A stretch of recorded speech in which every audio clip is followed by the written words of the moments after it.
Welcome to the Toffee Blues, your choice for all things Everton. I'm Gerry. I'm joined today by Terry and Dave from of Falcon Blues, but also of something different. There's been a merger. Old Falcon Blues is what we're effectively known as. It's a hybrid. Yeah. It is. Grand old team. If you've ever been on the internet and you're an Everton supporter, you know what Grand Old Team is. If you want to go there and lurk, that's all the best Everton arguments on the forum. I go for the forum because honestly, it's hilarious and there's really good comedy on there. But also some smart people who know Everton and know the sport. So it's a cool place. But yeah, there's been a merger. Yeah. Let's talk extra time show. If you were living under a rock, you're lucky. You didn't see it. 2-0 loss to Villa. Everton started off not so bad. Villa pulled off a little kind of a counter. Michael Keane decided he would just watch Wesley slice behind the defense, and Wesley put it past Pickford. And it really was crap the whole rest of the way. Really sloppy game. Just an ugly. It's just the worst way if you're like, hey, I want you to support Everton. Watch this game. That was not the game to show people at all. So Dave, let's have you start a little bit. I want to start. Do you have any positives? You got anything positive? Anything for you? No. There wasn't anything really to take out of that game. Sadly, it was just one of those. It was just a shit day at the office. Really, that's all you can really put it down to. It's still players trying to get back up to speed after pre-season and after the close season and everything else. How do you deal with Everton? Sometimes it's amazing, isn't it? You just don't fucking expect from them. That's the worst thing about it. But I looked at that game and it was Everton can go top. Jack Grealish hasn't won a Premier League game since he last slashed someone in Peaky Blinders. It was all these weird things that were just a whole mix of like, this is not going to be Everton's day. Everton will not go top, and Jack Grealish, if he plays, can win in this game. It was just one of those nights where it was like, yeah, just write Everton off completely. Doesn't matter about we could play well, we'd lose, we could play shit, we lost. It was just a horrible day overall. There was nothing really positive to take out of it, and hearing the news pre-game that Gbamin was going to be out, it was going even longer, and everyone was going, oh shit, he's going to put Schneiderlin and Gomez back in, and Calvert-Lewin's up front. It all just seemed to just meld into one big blob of crap in the end, and you couldn't really put a positive on it. So no, sorry. I have one positive. One. All right. Seamus Coleman taking that free kick and taking out Trezeguet's legs. That's about it. Why? That was nice. I just don't get that at all. He got carded. I get Trezeguet maybe being carded. He was right in front of him, but they carded Coleman too. And what did he do? Played football. Yeah. He played the game. That was more from that though. More snide like that. I'm all up. I'm all for that. Definitely. Yeah. So Terry, I'm gonna give you the tasty choice. The tasty pick of talking about who struggled the most. I think Dave got it in one there. It was just such a bad day at the office. There was good players playing terribly, and Andre Gomez is a baller who is key to our team, but he was having an atrocious night. Honestly, he probably couldn't find team bus to go home. He was just everything was going wrong for him. He was putting it out of play. He was misplacing passes. He did. The one thing I'll give to him though is he didn't hide. He wanted the ball all the time, but he was coming too deep. He had Schneiderlin going beyond him, and it's like that's not your role. But I don't know. I mean, I think Michael Keane had a bad game as well. He let that Wesley bully him all game. Don't think Sigurdsson once again had a very good game. He was just anonymous for you need him. You need him in games like that to stand up and do something and make a difference. And he may as well not been on the pitch. Calvert-Lewin wasn't great. I mean, I'm not one of the people who's super anti Calvert-Lewin, but how could you argue with any of the people who are after missing that chance? I mean, it's always harsh to take a still frame of a anything in a football match, but it doesn't do many favours, that still frame that went around Twitter where he's got like the whole half of the goal to hit it at, and he hits it right at where the players are.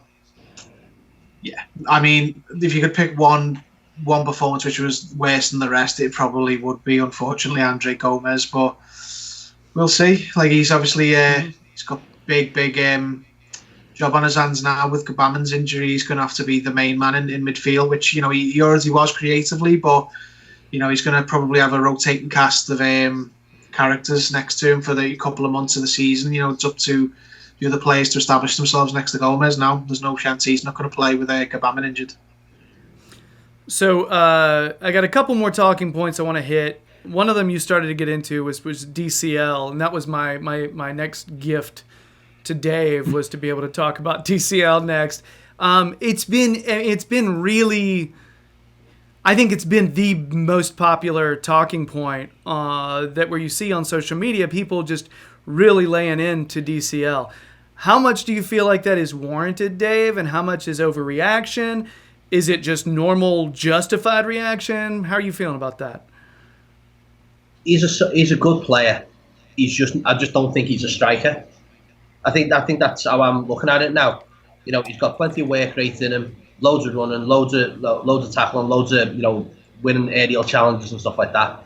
Lad just couldn't hit the barn door with a banjo, unfortunately. And I just don't think, if he's not doing it now, he's not going to do it.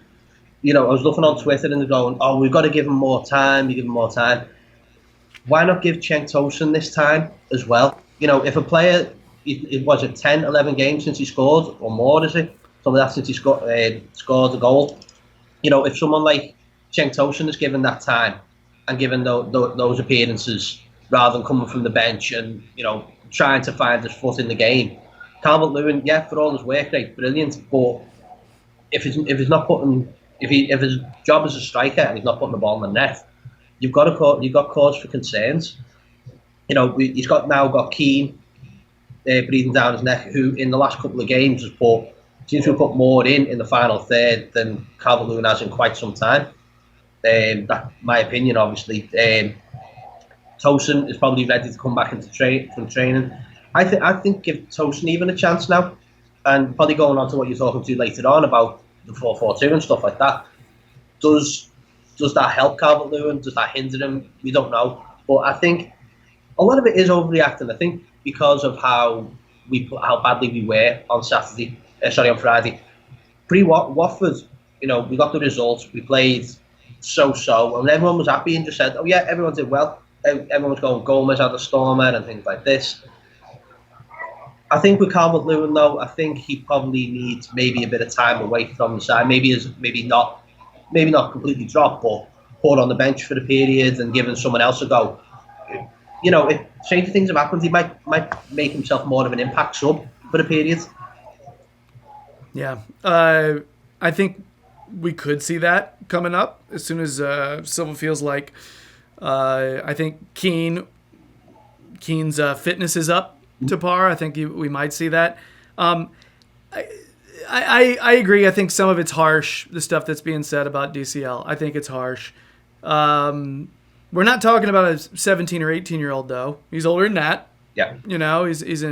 And there are very good quality players who are putting the ball in the net with regularity, who are his age and even younger. It does appear at this point that he does have kind of, I don't know if it's the equivalent of writer's block. You know what I mean? It's like he's just sort of he's got something blocking up and preventing it. I've always said, give him time, it's gonna come. But a miss like that is pretty indefensible. I can't defend that. I mean, he had the whole left side of the goal. The whole left side of the goal. My 7-year-old again was playing around with our friend's phone, watching highlights of the game instead of eating dinner at a pizza restaurant. He's watching Everton highlights, and I hear him just going, "Oh, DCL, how can you miss that? Oh my gosh!" And I'm just like, I know, man. Yeah, I know.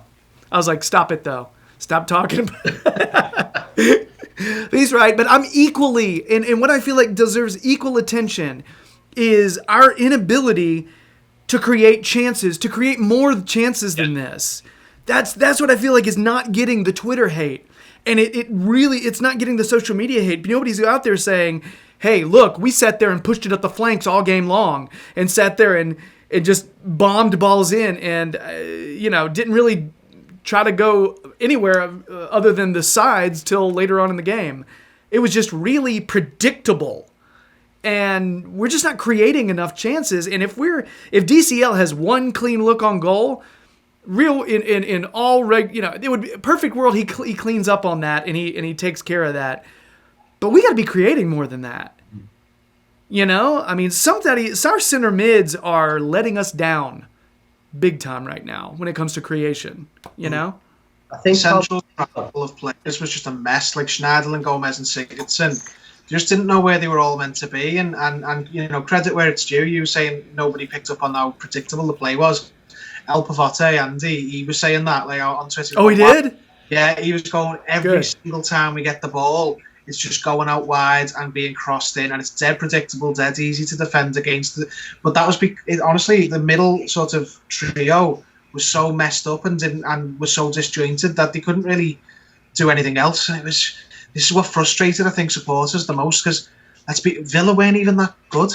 Villa didn't play well. They just literally made the most of the one or two chances they got. And Everton just, missed two sitters and hit the post and just, made things difficult for themselves. And that's what I mean. If you get beat by a good team or a team that's ruthless, then whatever. But Aston Villa weren't even that good. Everton were just endeavouring to be worse. We just need to sort it out. We need tactically that needs to change. We can't just go down the flanks every single time, because it's people are getting wise to it. Teams are studying us and just going, well, if you let them cross and just mop it up, they've only got one striker in the box anyway. So DCL's not going to be three people who he's in the box against with Sigurdsson coming in late. It's just not going to happen. I was just going to say then, I think Calvert-Lewin needs to be a bit more selfish. He's doing a lot of work that midfielders should really be doing as well. He's coming deep, he's winning the ball, he's laying it off, and then he's moving. I think he should just be thinking, right, okay, I'm going to be a striker for a bit. I'm just going to go along. I'm just going to wait. I'm going to wait for the opportunity. I'm going to let you do the work, because the midfield should be doing that. I know what you're saying about a lot of midfielders actually gone missing, but then that's because Calvert-Lewin is mopping up for them. If Calvert-Lewin is being and not being in that position, then it's like, well, hang on, we'll actually have to do some work here and, get me paycheck for the change, And it's also the fact that Sigurdsson is not dropping very deep at all either. You know what I mean? He may be, what you're talking about mopping up, he may be literally be mopping up for Sigurdsson, because Sigurdsson's approaching that role more as a second striker, right? Yeah. So, it's weird, because we were talking about last time about how DCL appears to sort of be a system striker. His pressing is good. His hold-up play has gotten awesome. It's really strong. All right, his passing is good for the most part. And I've seen people saying that they don't think DCL offers anything, and I gotta disagree. I do think he offers some things, but the one thing he needs to be offering is the thing his position should be offering. And there's some players that's all they do. They touch the ball and it's a goal. Some players that's how they play that position. So you were asking earlier, why doesn't Tosin get a run? And I think that the vibe that I've gotten is that DCL fits Silva's mold more of the type of, because Tosin doesn't have enough speed. Tosin's not fast, but there are times when you need someone who is more of I hesitate to say clinical, but it's sort of clinical, a one-touch scorer. And that's what Tosin was known as before he came in to us. God, yeah. Anyway, frustrating. I will say Iwobi looked solid when he came in. Yeah. Iwobi looked all right, approaching the game a little differently. I think it was nice. He's going to be a good competition for Sigurdsson. Yeah. Well, when you asked Dave at the beginning about positives from the game, the first thing I thought was Iwobi and Keane, because Iwobi at the post and Keane put it on a plate for Walcott, who did what Walcott does. But those two are immediately, you got to think, they need to be in the team. Above who? Anyone, take your pick. Because the two of them looked completely different. And just on Keane, like I think no one in the world thought for a second that he wasn't going to come in and replace Calvert-Lewin. I think Calvert-Lewin had this opportunity at the beginning of the season before the international break, whereas Keane's come in, but he's really young and he's in a new country, in a new league, and going to have to adjust. He's going to have to come off the bench, and if you play well, then you'll keep him on the bench. And Calvert-Lewin up to now hasn't really done it, so I don't think there's much chance of him retaining his position once Keane's fit. I think Keane will be the main striker, and Calvert-Lewin will have to start coming off the bench, and then it's on Keane to keep the shirt then, which is what ideally you want that in every position, but Calvert-Lewin hasn't used this opportunity where Keane isn't ready to stake his claim. It's not all his fault. He hasn't really had a lot of chances in the first 2 games, but that gilt edge one, that's why we bought another striker, because we need those goals to be scored. We need that to be put in the left hand side of the goal, and for you to wheel away celebrating. He puts that ball away. This is a completely different conversation, and that's the worst thing about it. That's football's such a game of chance. It's like Calvert-Lewin scores that, Walcott scores that. We aren't having this discussion. Do you know what I mean? I think Calvert-Lewin needed that goal. It's so unfortunate, but he needed that goal for his confidence. I think if he'd have scored that, he'd have gone on to score more. He'd probably play on Wednesday. He might not do now at this rate, but if he'd have put that ball away, it's a different story. Same with Walcott. It's weird. Yeah, the Walcott one really bugged me. I'm like, how do you not bring that down? That was a really tough ball to handle. How do you not bring that down? And DCL's chance was a lot easier to handle. You know what I mean? So it's just, those were the Iwobi shot was nice, and I almost didn't expect him to even put it on frame at all. The way he was kind of slicing through, that was a good. His movement. His movement to Obi was like watching a different team. Like nobody was like moving like he was. Like he was moving between the lines. He was, making himself an option. Gomez wasn't finding him either. There was times where Iwobi's making himself available for the pass, and Gomez is just going, "Nah, I'm going to take it out wide, or I'm going to move it to Walcott or Richarlison or whatever." But excuse me, I on a different night, those two subs they could have had a goal and an assist. Like they could, Keen for an assist, and Iwobi if that goes in off the post. And we're talking again about a completely different game, but just one of those games. Like it was just like everything for the game. Like Dave said with the the going top and the Jack Grealish thing. And it's like, we're not winning this game. I'm just surprised it wasn't worse. I'm surprised not we didn't get more injuries, because that's just our luck sometimes. I've been trying so hard not to buy into those streaks when everybody's like, oh, this streak is happening, this means we're going to lose. I'm trying not to buy into that. I'm trying to think, no, we're bucking all that stuff. We're getting past it. And I didn't pay attention to it this time. I was like, nah. And then it happened. I was like, damn it. You could have put your do what? You could have put your house on it. I know. And I'm trying not to think like that. I'm trying not to, but it's hard. It's hard when Everton sometimes just proves you like that you should be pessimistic. Yeah. Like you should have been. They're just crushing your idealism. That's one loss to Villa at a time. All right. So, anything else on this one, guys? No. Fuck off, Evan. Yeah. Less said, the better. Can we forget about it? It's over it last week. I'm still over it now. All right. So, Dave mentioned earlier, he mentioned 442. We are going to do a video segment here in a little bit, or a not just a video segment, a segment here about Everton possibly going 442 the way they did late in the Villa match. So stay tuned for that. In the meantime, if you've been digging the videos, please subscribe to the Toffee Blues YouTube channel. We sincerely appreciate it. If you want more Dave is also rocking the grand old team Falcon Blues merger. So keep an eye out for that. It's a lot of content. So he and Paul are doing a lot of work there. So yeah, Give them views. Give them love. Yeah. I know you're probably doing it anyway, but whatever. And if you want more Terry, every once in a while he shows up on the Liverpool Echo fan jury. So check out his wonderful words there. And as always, if you see him in public, big hugs. He's a hugger. Terry, right? I've seen you on the train a few times on your way into town. I know I have. Or on the way home, like 5 o'clock after work. If I see you tomorrow, I'm giving you a hug. I am. Yes. Yeah. Filming it. I so want this to be a thing. A Gerry and show, like people are actually hugging me in the street now. Oh, I'm so excited when my weird little brain children come to life. All right, so that is awesome. All right, so yeah, so I guess that's it. Come on back for the next segment, and we'll be here. So, bye.